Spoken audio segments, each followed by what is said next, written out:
Oof. Well, I attempted to live stream this, but shit went down, and my internet is completely, and I mean completely terrible.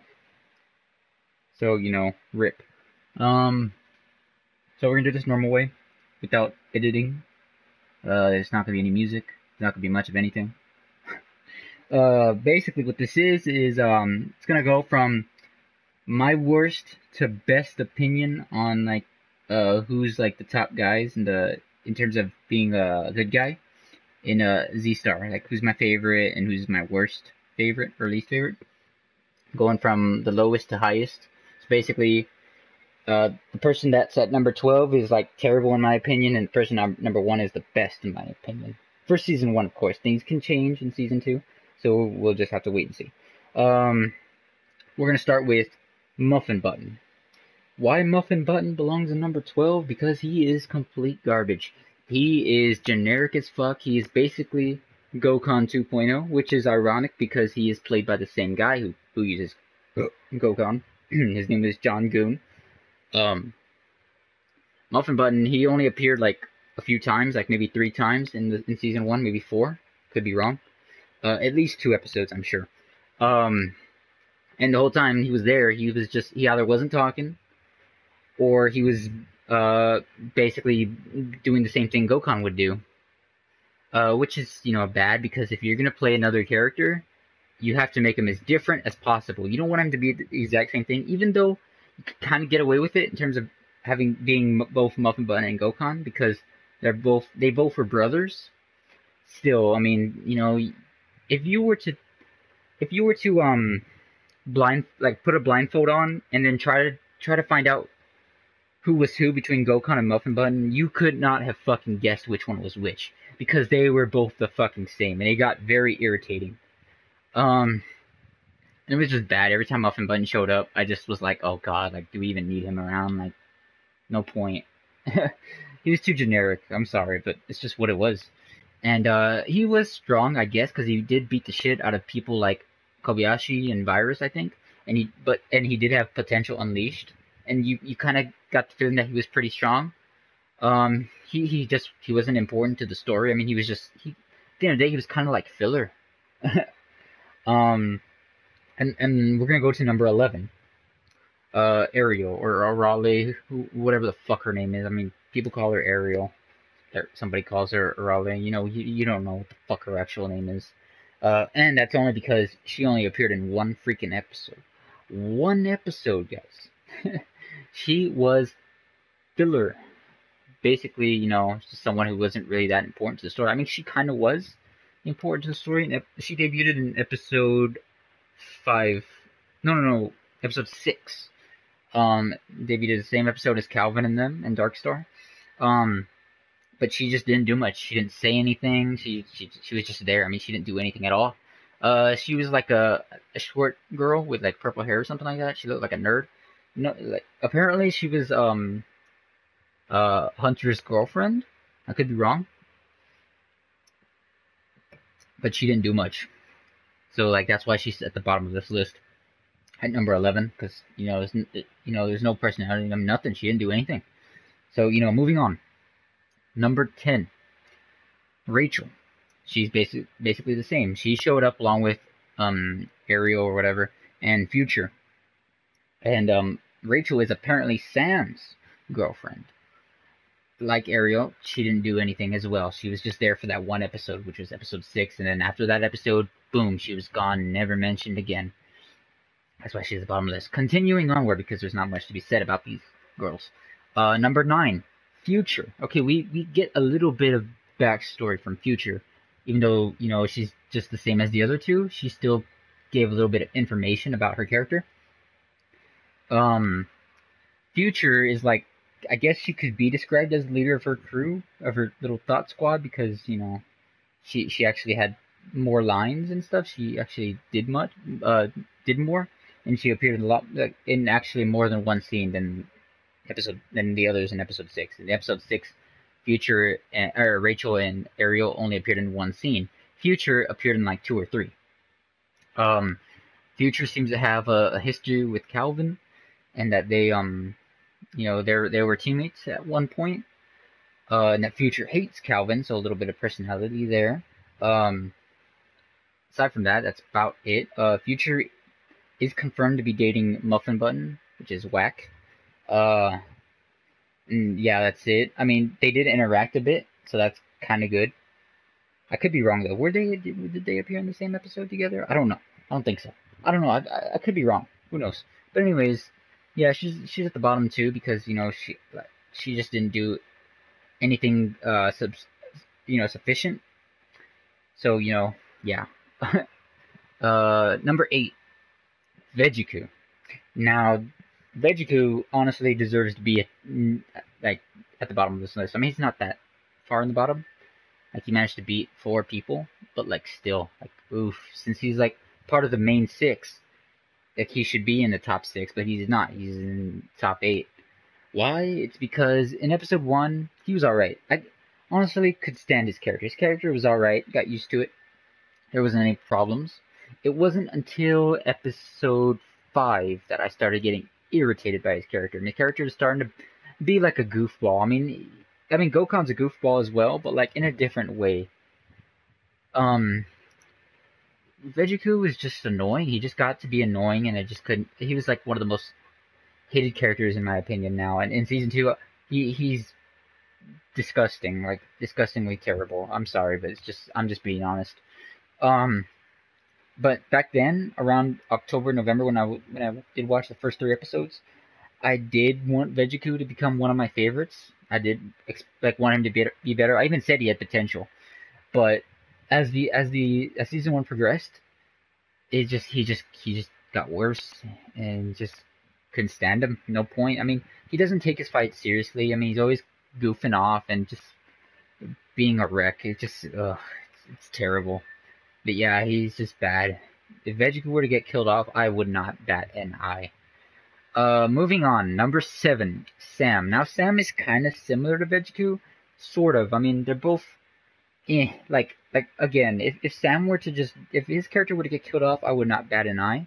Sam has done 0 in season 1 that I like honestly went like, oh, that was pretty good. That was a pretty good moment. You know, that type of stuff. Sam did not do any of that. And unlike Vejiku, the difference between Vejiku and Sam, Vegiku's more annoying than Sam. But in the beginning of the series, I did, like I said, want Vejiku to get, like, to be one of my favorites. Sam, however, not at one point did I say, that I wanted him to be one of my favorites. I mean, I just couldn't care about Sam. I just didn't, like, there's nothing really wrong with him. It's just, he's just there. I mean, he's too bland. Same as Muffin Button. He's just generic. There's no personality being shown with Sam. It's just, it's hard to get behind a character like that if he's not willing to do things, and to make himself stand out. Vejiku actually stands out. Even though he's annoying as shit, he still stands out. Sam does not stand out. It's just terrible. The only actually good thing that he did in season 1 was use his dragon form. Was activate his dragon form for the first time. That was the only thing, and he killed fucking Broly. Aside from that, he didn't do much. So there's nothing to really care about him, or to have to really say, oh, I can care for this guy. No. Moving on. Number 6, Sylvie. Now, Sylvie only appeared in 1 episode, same as pretty much all the females in season 1. They all appeared in like 1 episode. She appeared in episode 5 after the Dirashi assault.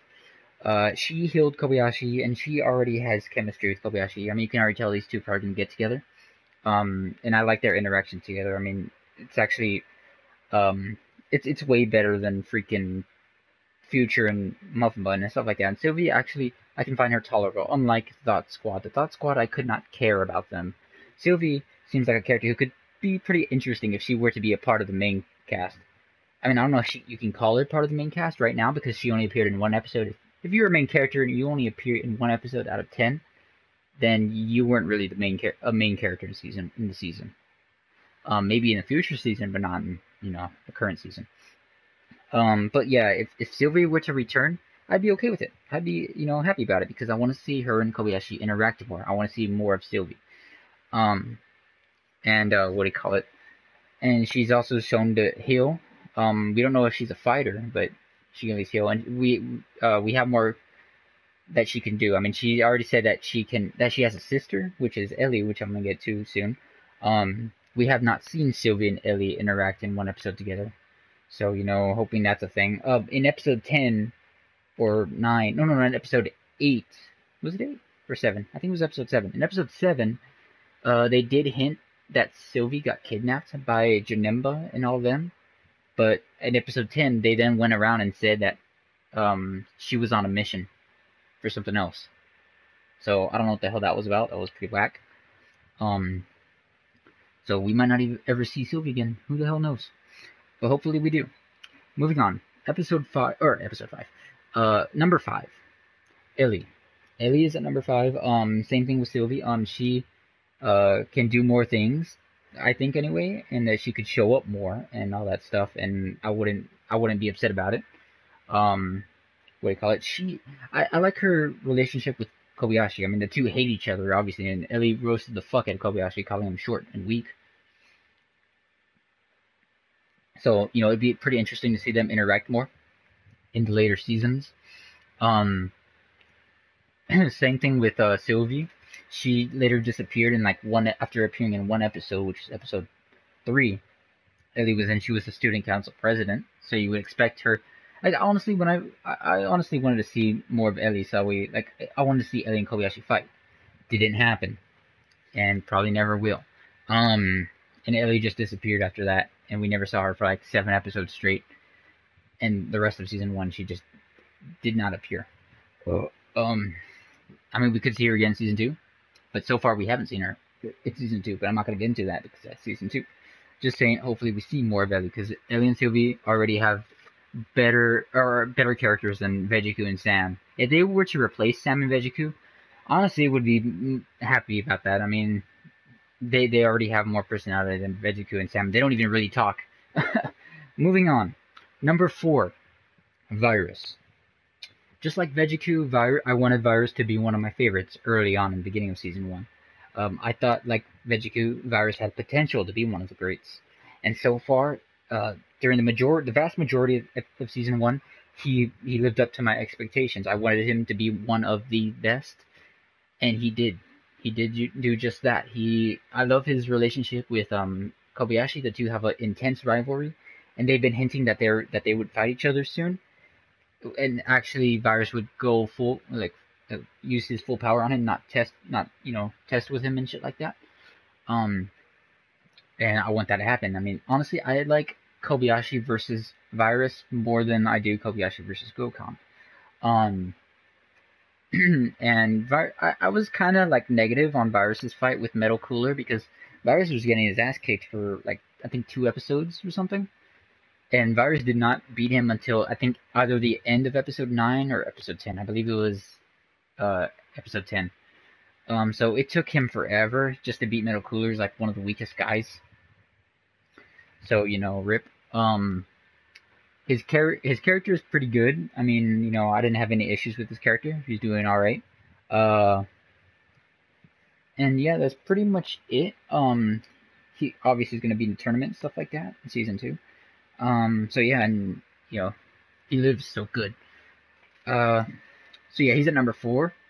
Number 3, Kobayashi. Kobayashi was gonna be under Virus, but I decided to put him in number 3 because even though Kobayashi's character, I never hated his character. His character was alright. It was pretty good. I just hated how he was on his path of revenge. I did not want to see that happen to Kobayashi, but he did it anyway. And he's become too arrogant, too confident, too overconfident. That's the difference between him and Hunter. Even though they both were very similar, at the end of the day, Hunter's more what's the word I'm looking for? Where he's not as arrogant or cocky. He's chill. When he takes a fight, when he fights somebody, he's gonna take him out. He's taking it very seriously. And he knows that he could be in trouble if he messes up. Kobayashi, on the other hand, he doesn't give a fuck. I mean, he automatically assumes he's the strongest in the world. That he'll take out anybody. if he's pissed off and shit like that. But yeah, Kobayashi has the most character development in the season, which is to be expected because he is the main character, the main protagonist of the series overall. And the season is about him because he's on his path to fight Janemba and stuff like that. And he's the lead guy of this arc. So Kobayashi, I never had any problems with him. He's a pretty good character. A lot of great character development for the guy, and hope it continues to grow. And I cannot wait to see, like, he's in like a lot of fights that I want to see. Like, I want to see Kobayashi versus Calvin. I want to see Kobayashi versus Gokhan. I want to see Kobayashi versus Virus. That type of stuff. I want to see that. I really do.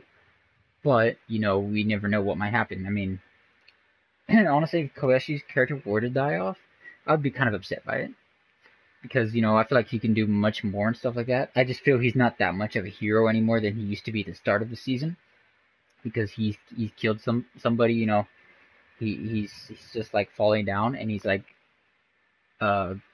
so arrogant. You know what I mean? He's like a Vegeta in a sense. He's like a blend between Goku and Vegeta. Like, he has Goku's attributes at the same time he has Virus fucking Vegeta's attributes. Excuse me. He's like he's carefree and he's kind, but at the same time he can be a dick. He can be an arrogant son of a bitch. So yeah. Moving on, number 2, Hunter. Hunter, like I said, is like the same as Kobayashi. The only difference is he's more noble. He's more, able to take fights seriously. He's humble. That's the word. And he's very, very more respectful and mild-mannered. So I can get behind a character like Hunter. The only thing I don't like about Hunter is like he's always crying about his fucking village. Even though, it's to be expected. I mean, he deserves to. I mean, his fucking whole village, or his family members and whatnot, and his people fucking got killed by Bojack.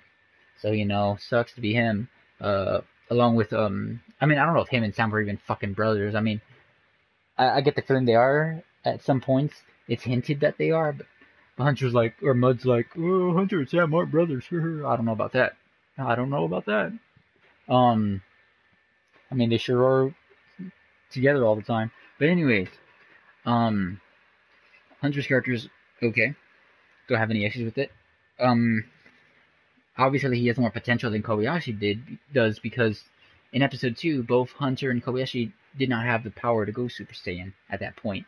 And it was during the events of episode 2 that they finally unlocked Super Saiyan. Except Hunter was able to go beyond Super Saiyan, and he got up to Super Saiyan 3, whereas Kobayashi was only able to stay on Super Saiyan. Did not even go Super Saiyan 2 until episode 7 of season 1. So Hunter has more more potential. He even exceeded Super Saiyan 3 by using his dragon form. He debuted that in episode 9. Episode 9 with freaking Sam, and he defeated Bojack, the guy who destroyed his village. So he finally got his revenge and stuff like that. Just hopefully Hunter stays who he is and stuff like that. And he doesn't even know if he wants to go use his dragon form ever again, which we will talk about in season 2.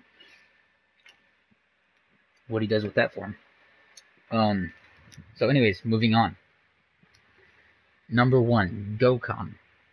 Obviously, number 1 was going to be Gokhan. I mean, I was a fan of him since I first started watching Z-Star. I mean, he was like pretty much like a Goku, where he was carefree and stuff like that, and he was kind, and he wanted to be one of the strongest. The only issue I had with him was his whole feud with Omega Shenron. I mean, everyone had a reason to fight their respective enemy. I mean, you had Kobayashi wanting to get revenge on Janemba for killing his parents. You had Vegiku and Virus wanting to get revenge on Frieza and Cooler for them, traumatizing them. And you wanted freaking Hunter and Sam wanting to destroy Bojack and Broly for destroying their villages. So, and then you got Gokhan, who the only reason why he wanted to kill Omega Shenron was because he wanted to fight. He just wanted to fight someone strong. So yeah, Gokon's pretty much a fucking asshole for that shit. But aside from that, Gokon's pretty alright. I mean, you know, you can tell that he could become one of the best characters in the series if he were to actually, you know, take himself seriously and be paceful. However, there were so many issues with him behind the scenes that eventually it led to his downfall. I mean, pretty much, um, the creator of Gokon ended up killing Gokon, which is pretty unfortunate, but that's just the way it is. Um, but yeah, that's pretty much it. That's gonna do it for all of these characters and whatnot. And you know, number one's Gokon, two's Hunter, three's Kobayashi, four's Virus, five's Illy, six is Sylvie, seven is Sam, eight is Vegiku, nine is Future, 10 is Rachel, 11 is Ariel, and 12 is Muffin Button. Um, so yeah, if you have any problems with that, just let me know in the comments and tell me your personal top 12 if you want to. It's up to you. But yeah, that's gonna do it. Hopefully, I'm able to do the interview with Legend, who is the creator of Z Star, tomorrow. So yeah, that's gonna do it. Thank you for watching. If you did, peace.